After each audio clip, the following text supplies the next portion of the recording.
Good afternoon, everyone, and welcome to the Finance Committee meeting today. We have a pretty long consent agenda, and we have only 2 items on our general agenda. Councilmember Clark is virtual, and therefore we will be voting virtually versus electronically. All of the committees here, Councilmember McIntosh, Councilmember Taylor, Councilmember Clark, myself, and we also have the council members also here. City Clerk, that's my fault. See, I'm Robert, anyway. Are there any consent agenda items that any of the committee or council would like to be pulled? And I'm also asked the city manager if Mr. Rao will be able to speak about the email about the sustainable and electric purchases of vehicles and all of that in a minute. Are there any consent items? Are we holding C14 in committee? Yes. Yeah, the C14 needs to be pushed to the next month, just like we did in the other committee. We did it yesterday. The committee is in agreement to hold it until next month? Yep. Thank you.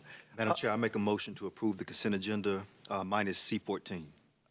Hold up a minute, Councilmember Taylor. Councilmember Larson, did you have? Yes, I have a question. It may relate to 14, but I'm curious about C2 through C7.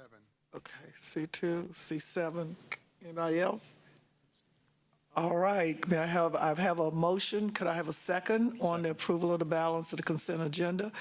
All those in favor of approving it, please let it be known by saying aye. Aye. Aye. Aye. And it passes unanimously. City Clerk, please call the first item, consent item. Item C2, resolution awarding purchase order for 2 3/4-ton pickup trucks to Piedmont Truck Center. Mr. Geis. To make this short as possible, Sir. I'm asking the same question I ask every time, and that is really C2 through C7. We're ordering a bunch of vehicles today, and I don't see a single one of them as being electric or hybrid or anything, any movement at all toward that. We've discussed this at several meetings, and I'm wondering what the plan is to try to get in the queue or whatever we need to do to begin to get some of these vehicles at least in the pipeline for us. Councilmember Larson, I'm going to let Mr. Geis, but I'm going to let Assistant Manager Rao speak, and then I'm going to let Mr. Geis continue to tell us again to bring us back to where we were when he was last here. Good afternoon, Mayor Pro Tempore Adams, members of Mayor Joins, members of City Council. So there were 2 items that were noted in the email that you all received. One was the purchase of full-sized SUVs for the fire department.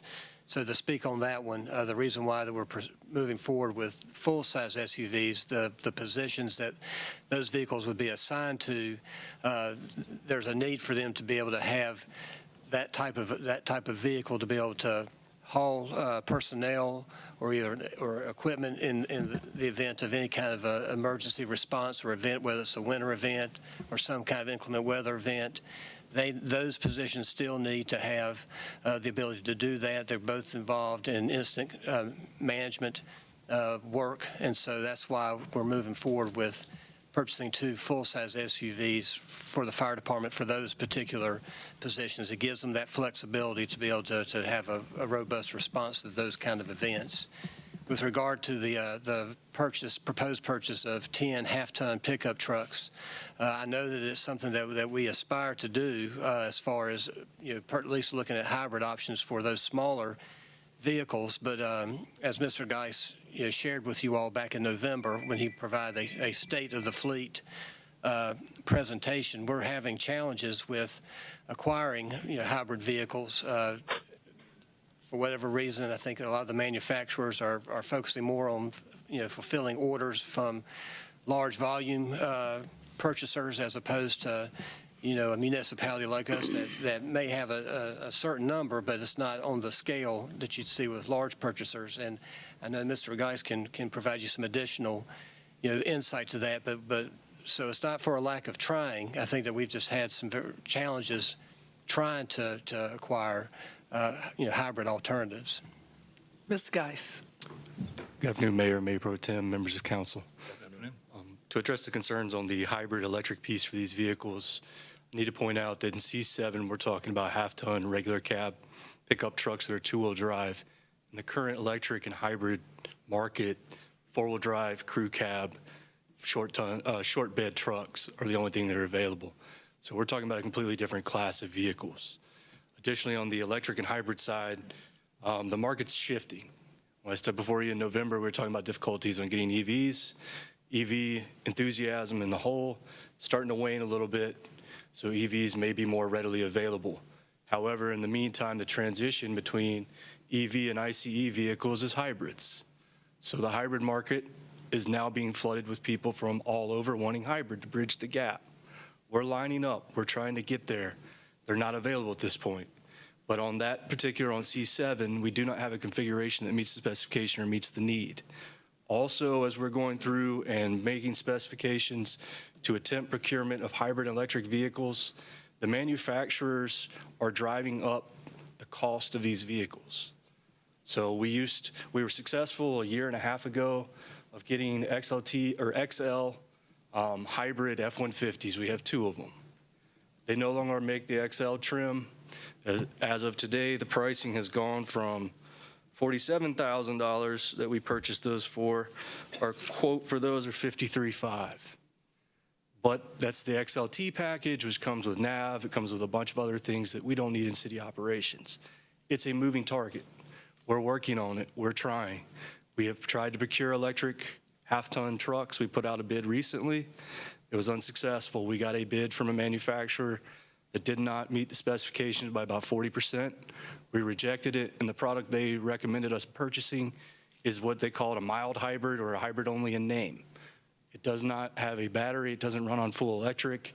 It's a hybrid, but it doesn't meet our need. It won't reduce our greenhouse gas emissions in the way we want to.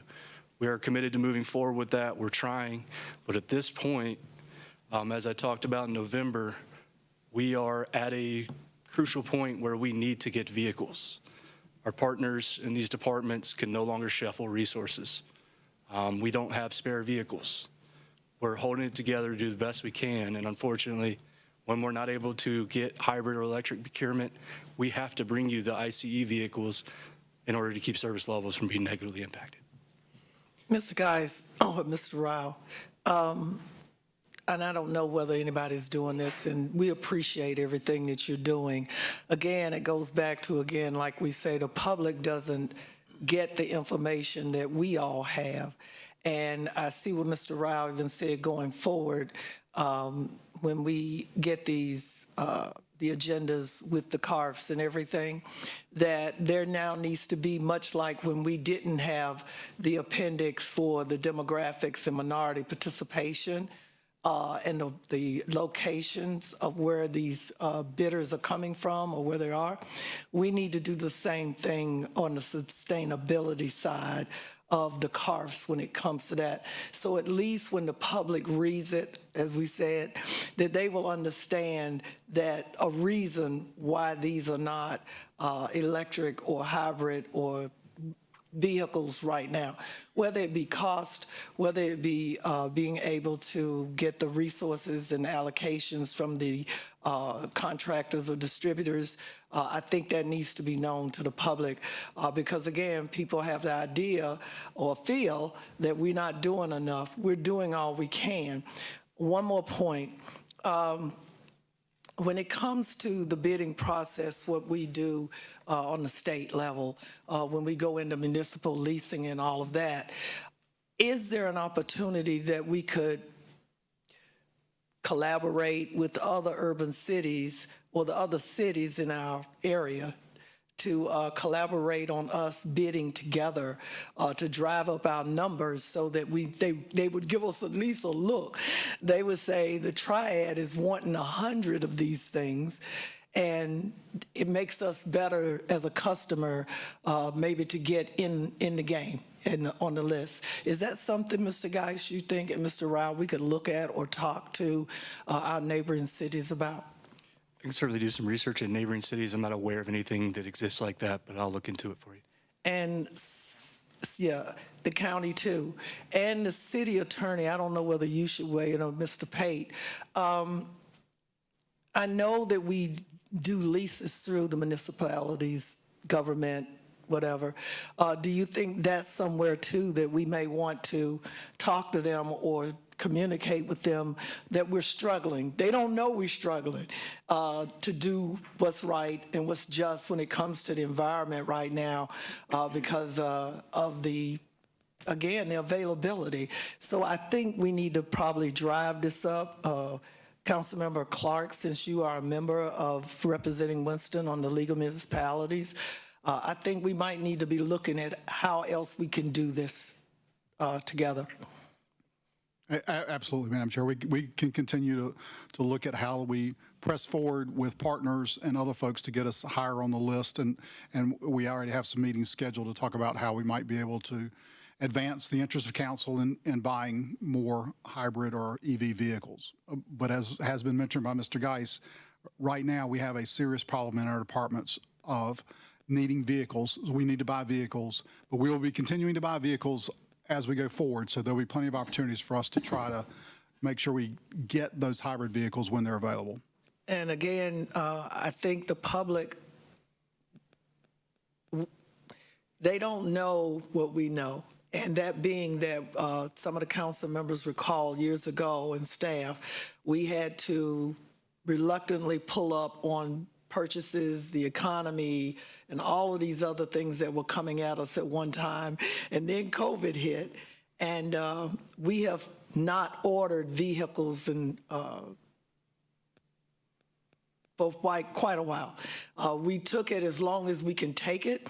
But again, as Mr. Geis say, the customers internally are our employees and our staff. And when we don't provide them with the necessary tools and equipment that they need to do their job, then we might want to take a double look and we fail. So, Mr. Geis, I agree with you, I believe, and Councilmember Money, I'm going to get to you. I believe that, again, the city business has to continue. You know, if we don't have a hybrid or an electric, that does not mean that we don't get an automobile or a truck in order to do the jobs that we're required to do. Councilmember Monday. As you're looking at potential partners, make sure you talk to PART, the Piedmont Authority on Regional Transportation. I'm on that board, and we have the exact same issue. We're too small to have the manufacturers take a look at it, so if we can consolidate orders, that would definitely help. Yes, sir. Any other questions or comments? Thank you. May I have a motion, please? Motion to approve. Second. It's been moved and properly seconded by Councilmember McIntosh and Councilmember Taylor. Madam Chair, but just a Yes. point of clarification. Is the motion with respect to C2 through 7 all the ones that he pulled? We only pulled two, C2 and C7. Is that okay? Okay, We yes. combine them and approve them? The motion is to approve consent item 2 and 7. We have a motion on the floor that's been seconded. May we have a vote? All those in favor, please let it be known by saying aye. Aye. Aye. Aye. And the motion passes. Thank you very much. City Clerk, general agenda.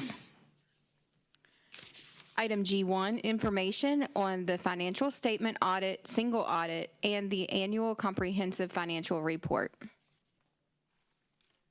Ms. Latham, good to see you again. Good to see you. Good afternoon, Mayor Pro Tem Adams, Mayor Joines, members of council and committee. The city's financial and compliance audit was recently completed, and Dan Goggerty, who is with Cherry Becker, the city's external auditor, is here to present the required information and key outcomes from the audit. Before I ask him to come forward, I will take a moment to recognize our accounting and reporting team who put in many hours on this report and audit to make this happen.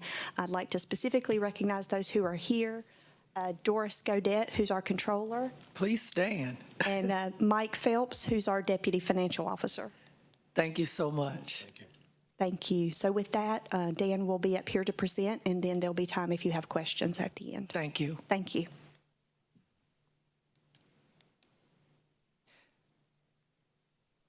Thank you and good evening. Today I'm going to go through a presentation we have on the audit financial statements. I'll be going over most of a few slides. I'll be going over the ultimate results of the financial statements and findings that we had. And then the back part of the presentation is required communication that doesn't change year to year. So I'll go through that section fairly quickly, but please stop me if you have any questions. So just going forward to the next slide, we have, I'm sorry. We have the client service team here. I just always like to recognize our team as well as part of the audit process. Myself as leading the engagement director. Richard Hart is the senior manager on the engagement. And then Zach Lamorta and Emily Bennett were the senior and staff on the engagement. Are they here? They are not in Okay. attendance. Thank you. Going right into it, for the results of the audit, we have audited the financial statements in accordance with generally accepted auditing standards. We also audited the financial statements in accordance with government auditing standards. That's all in which to form an opinion to provide reasonable assurance that the financial statements are free from material misstatement. And we had issued an unmodified opinion, which is also known as a clean opinion, which is the highest level opinion we can give under our auditing standards. I do provide an emphasis of matter paragraph within the financial statements as it relates to an adjustment that was made to the landfill, which I'll bring up in the next few slides, but that is included in our audit report as well. We also completed an audit of your federal and state single audit.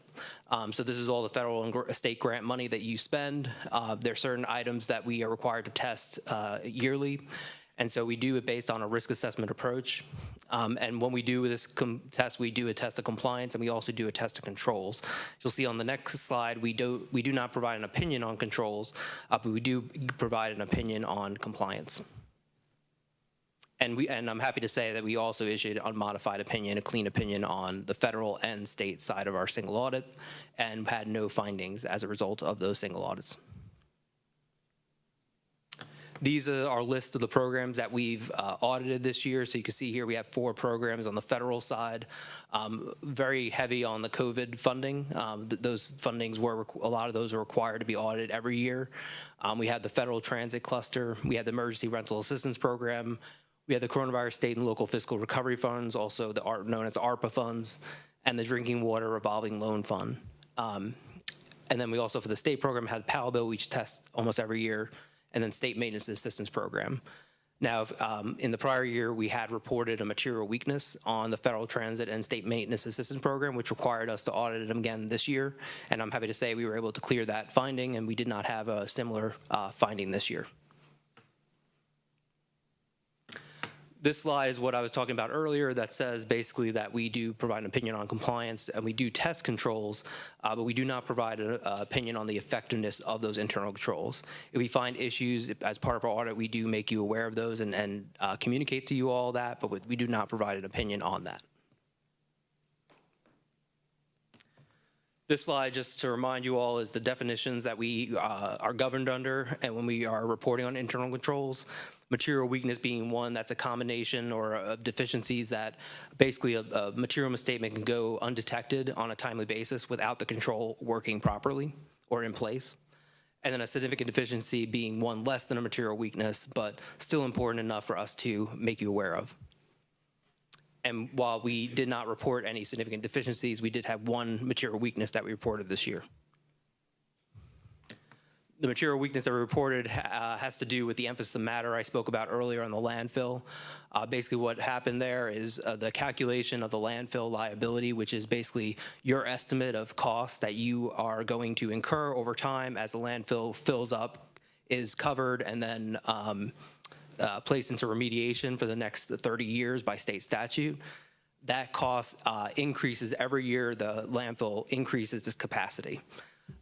The city, from the inception of this standard, which actually went back to 1993, had been doing it based on a period of time, which period of time does fluctuate from capacity usage. When we looked into this a little closer this year and we got with management did a recalculation based on capacity and also based on some changes in the landfill over the past couple of years and determined that the liability was understated overall by about $5.6 million. Of which 2.6 related to the current year and 2.9 million related to the prior year. This liability is not a current liability. This isn't something you have to pay today. It's an accounting estimate that's based on what you're going to pay in the future when the landfill is capped and closed. I also like to note here that this is more of a technical accounting area and has nothing to do with your normal significant transaction cycles, such as your cash receipting, cash disbursement, or payroll processes. So I'll pause there for a second if anyone has any questions. Any questions? continue. We only had one corrected misstatement as part of our audit. Whenever we have a adjustment or any adjustment that we propose that management passes on, we do need to make you aware of that. The only one we had was the landfill, which we just talked about, and we had no uncorrected. That was the only one we had proposed as part of our audit, and that was posted. Here gets into those the slides that go over those general information. The only new thing on this slide is that the city implemented last year the lease liability, which put on leases as an asset and liability on your books.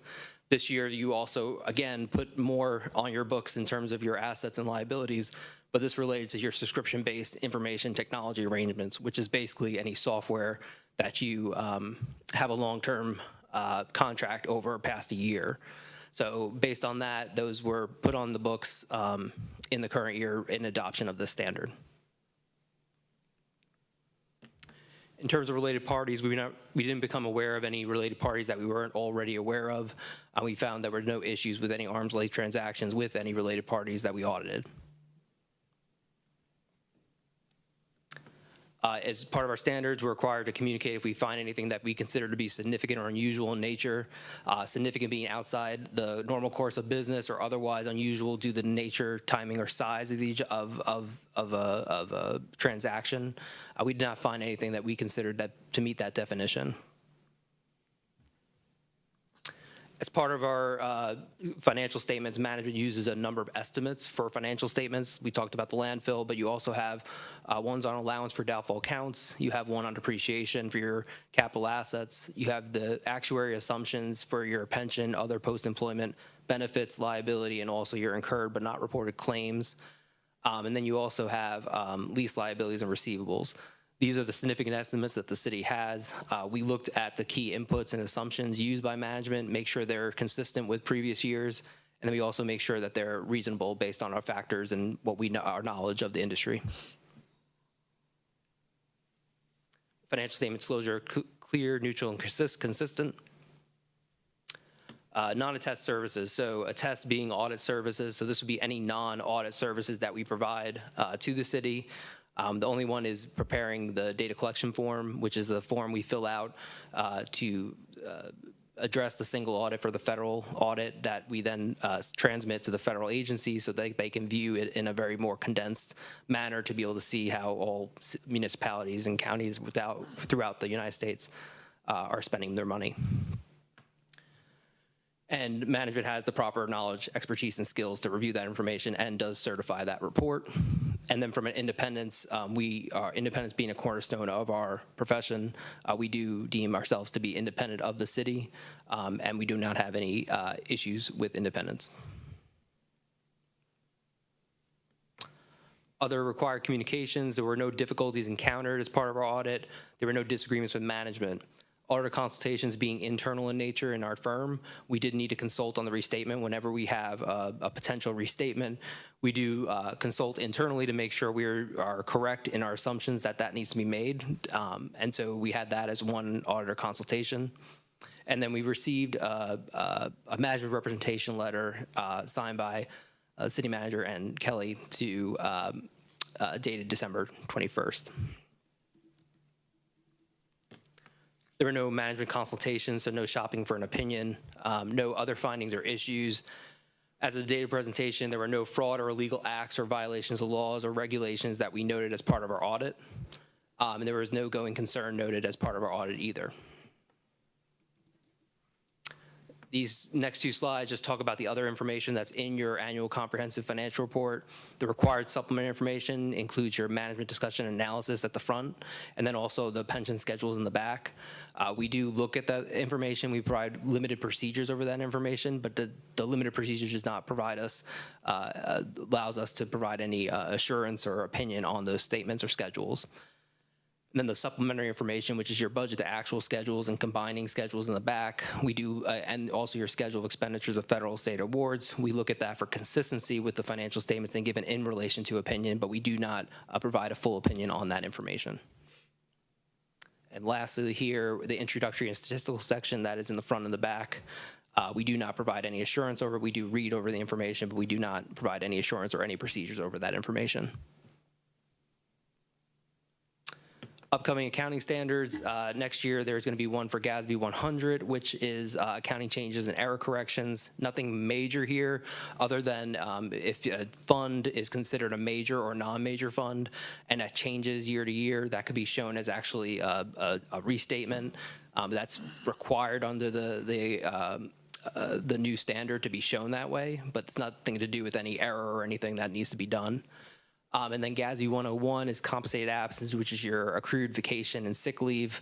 That is not going to be applicable till fiscal year 2025. And so that might change in terms of how we accrue for sick leave depending on your policy. And so Madge will be looking into that as well as we get closer. Next couple of slides are the last part of my presentation, which deals with the Local Government Commission performance indicators. So at the state level, local government has determined there's certain performance indicators that are important to them that would be important to other counties and cities across the state. And so what they have here is for your general fund expenditures as a percentage of your your fund balance as a percentage of your expenditures. The one thing here you'll notice this is 53%. If you have your normal discussions with management, you're probably looking at a much lower number when you're looking at this kind of a ratio.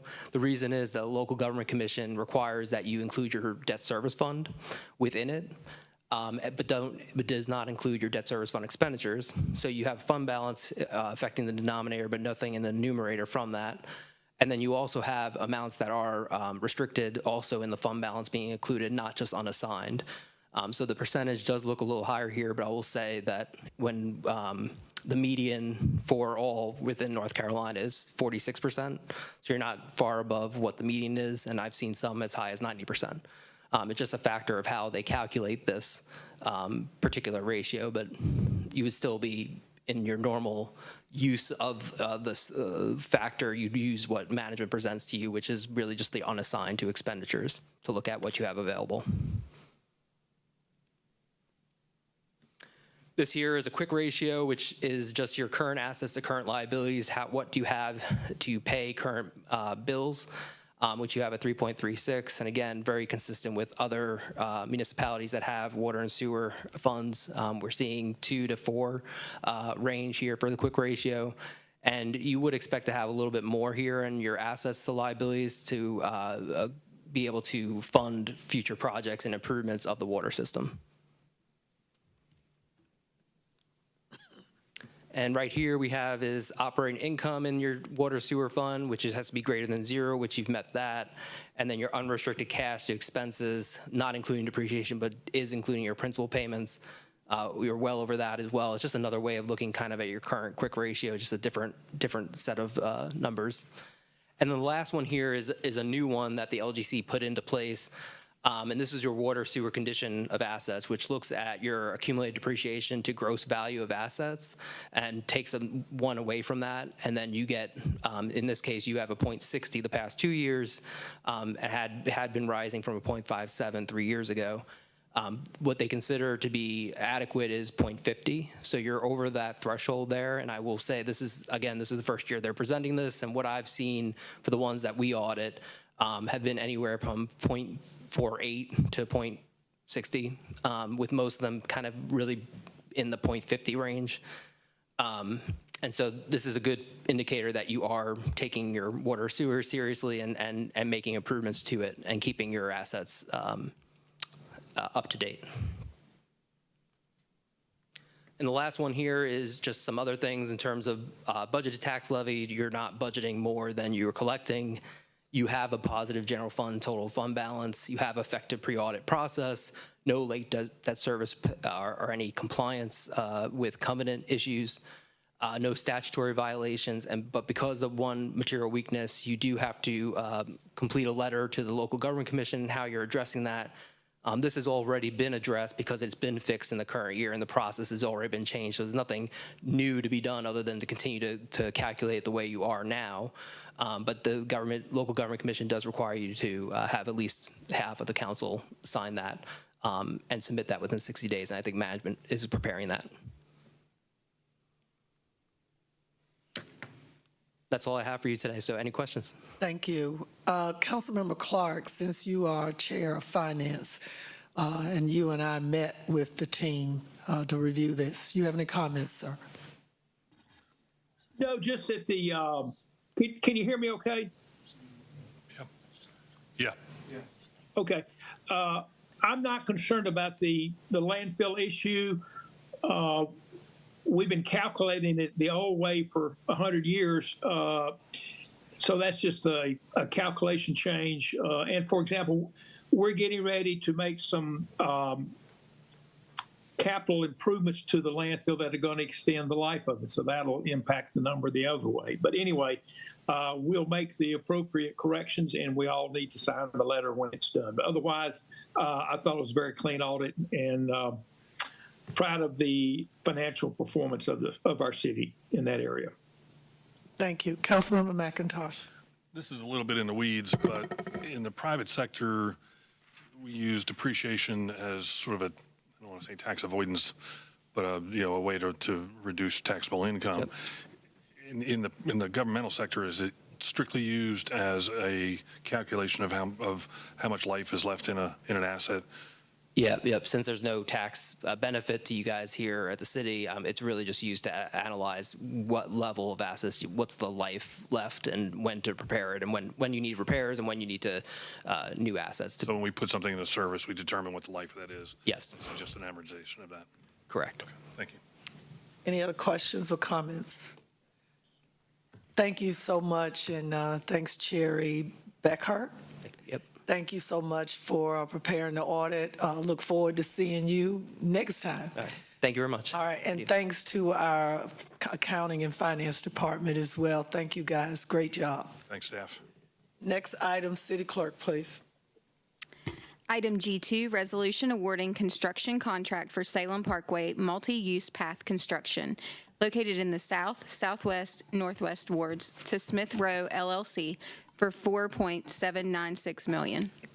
Mr. King. Yep. Thank you, Mayor Pro Tem, Mayor, members of the council. Just before Jeff gets started on this, so the item before you is a resolution awarding the construction contract for this. We had talked about, since this project's been around so long, since it's high profile, we want to have Jeff come and just give a little update on this from where we started to where we're at and where we're going with this. But again, the action item is the awarding of the contract. But I'll turn it over to Jeff just to kind of to walk us through this. Mr. Fassler. Thank you, Mayor Pro Tempore, Mr. Mayor, members of the City Council and Committee. Jeff Fansler, Director of Transportation. As Mr. King mentioned, we're excited about today. This project has been on the books even before I started with the city.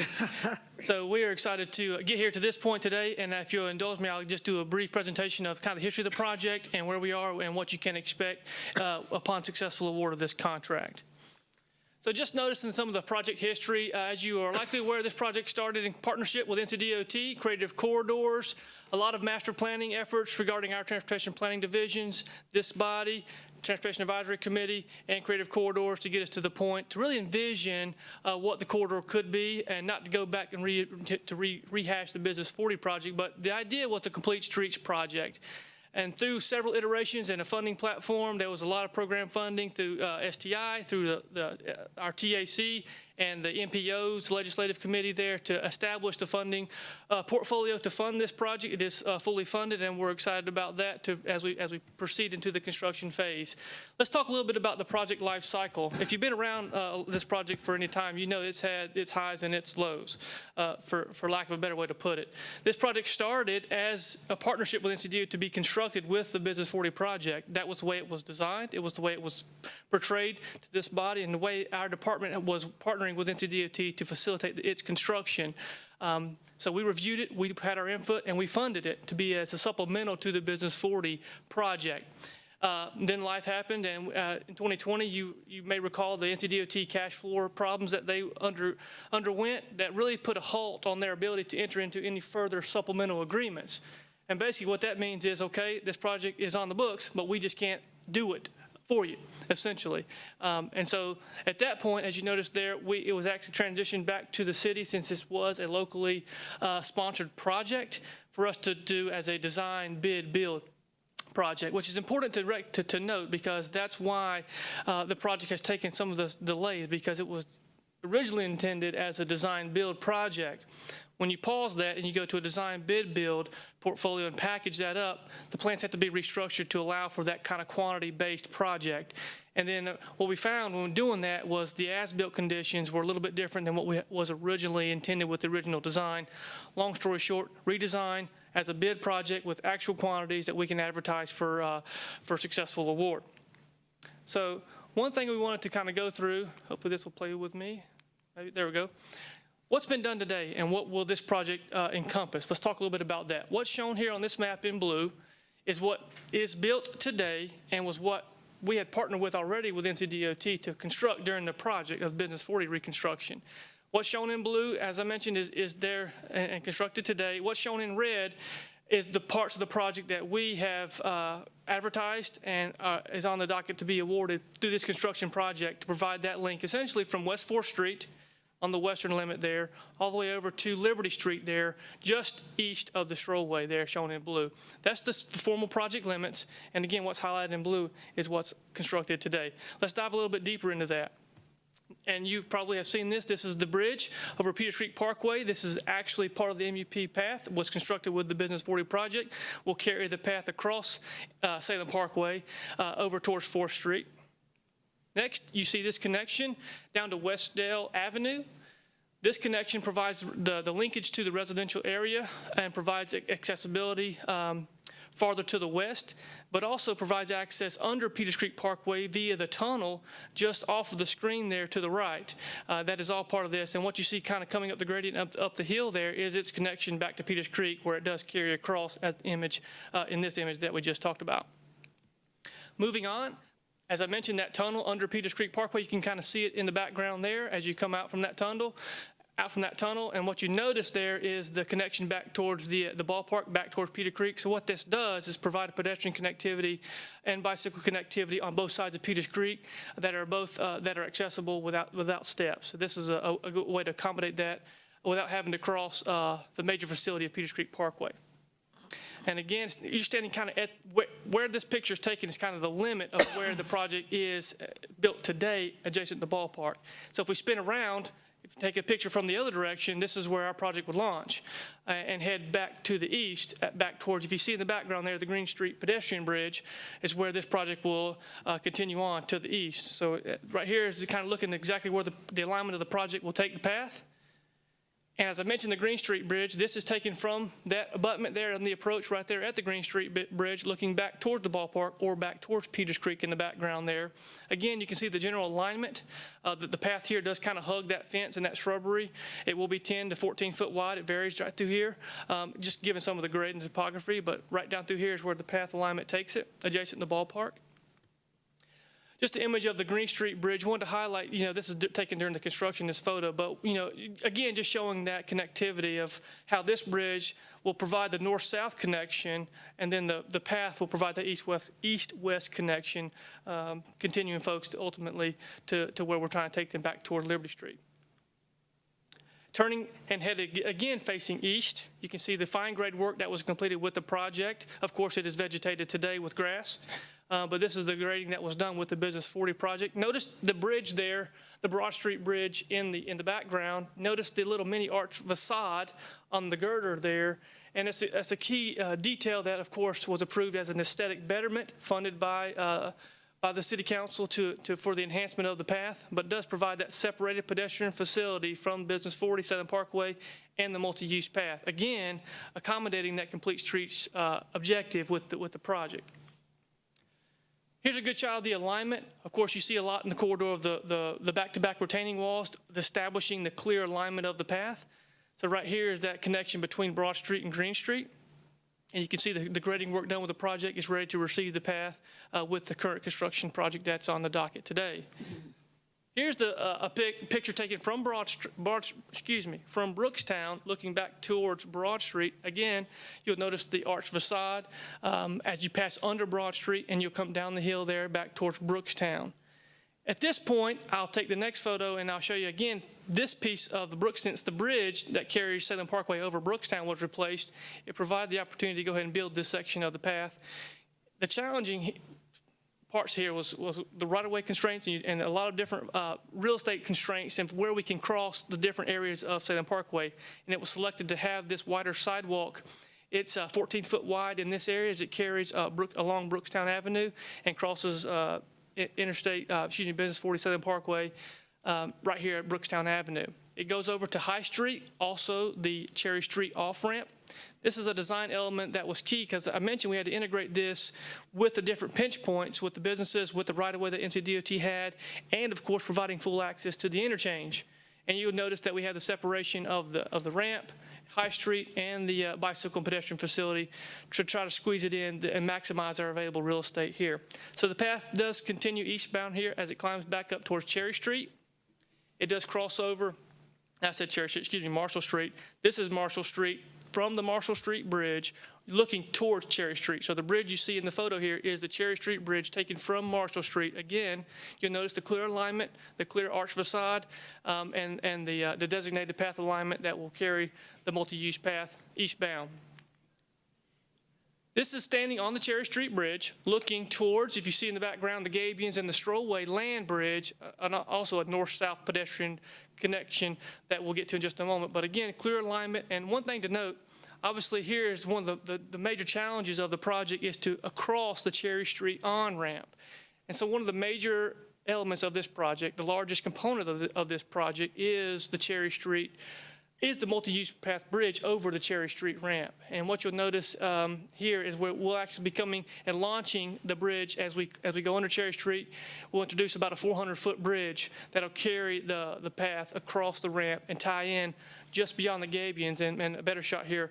Here's one of the early images that was taken, the early concepts that still holds true from the alignment perspective and really kind of gives you the conceptual idea of what you'll see as we cross the Cherry Street Bridge, the Cherry Street ramp and tie back over towards the Strollway.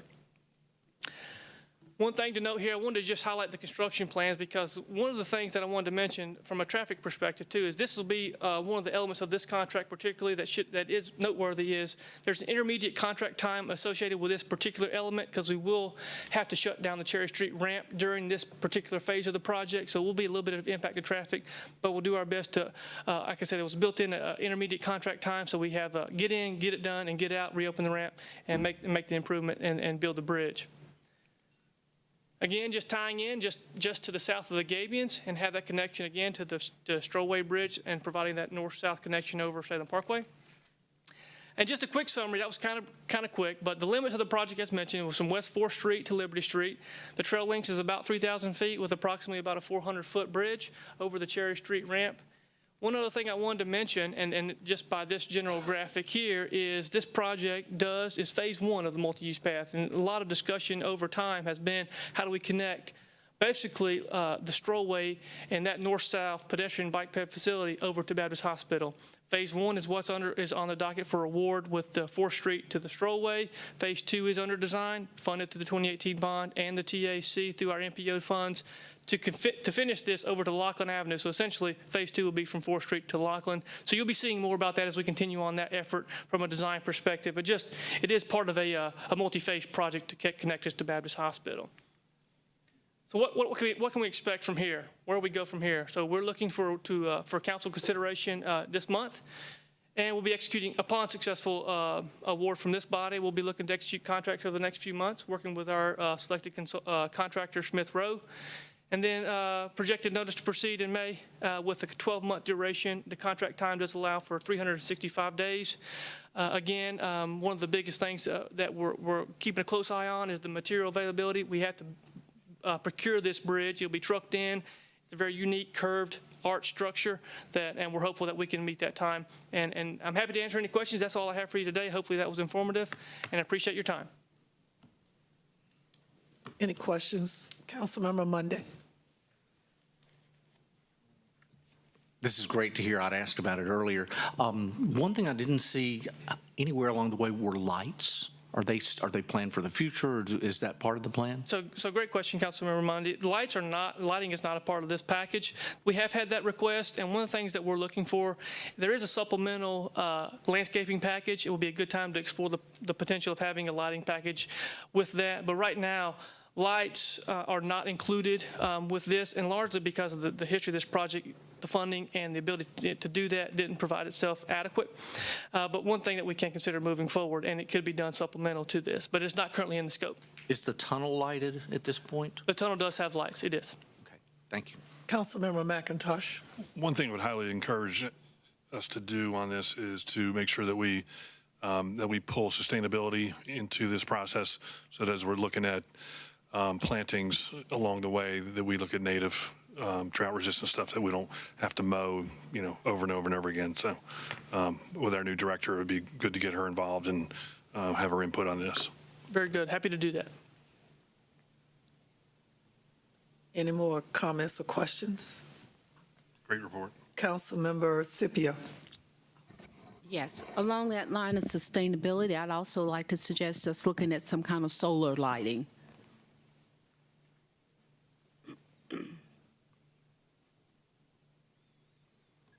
Noted. Thank you.